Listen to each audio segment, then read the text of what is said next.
साथियों, मध्य भारत से भी एक अच्छी खबर आई है। छत्तीसगढ़ में ब्लैक बक यानी काले हिरण फिर से दिखाई देने लगे हैं। एक समय इनकी संख्या बहुत कम हो गई थी, लेकिन लगातार प्रयास हुए और संरक्षण बढ़ाया गया। आज ये फिर से खुले मैदानों में दौड़ते नजर आते हैं। ये हमारी खोती विरासत की वापसी है। ऐसे ही उम्मीद ग्रेट इंडियन बस्टर्ड यानी गोडावण के संरक्षण में भी दिख रही है। ये पक्षी हमारे रेगिस्तानी इलाकों की पहचान हुआ करती थी, लेकिन एक समय इसकी संख्या बहुत कम रह गई थी।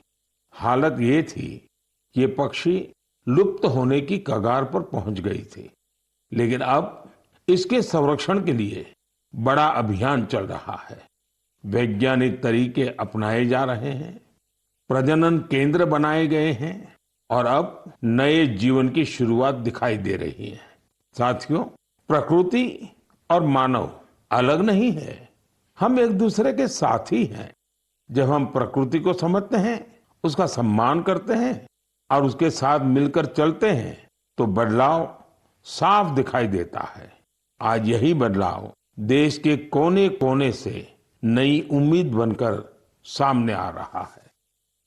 मेरे प्यारे देशवासियों, नॉर्थ ईस्ट हम सब के लिए अष्टलक्ष्मी है। यहाँ भरपूर टैलेंट है और नॉर्थ ईस्ट की प्राकृतिक सुंदरता भी सबका ध्यान खींचती है। मन की बात में भी हम अक्सर नॉर्थ ईस्ट के लोगों की उपलब्धियों पर चर्चा करते आए हैं। आज ऐसी ही एक और उपलब्धि की मैं आपसे चर्चा करूंगा, और वो है बैम्बू सेक्टर में नॉर्थ ईस्ट की सफलता।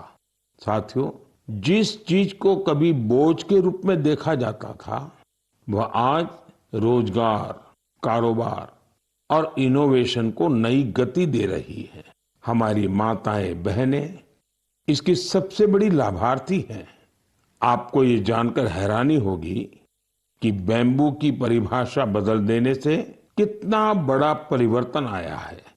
साथियों, अंग्रेजों के बनाए कानून के हिसाब से बैम्बू को पेड़ के रूप में परिभाषित किया गया था और इससे जुड़े नियम बहुत कड़े थे।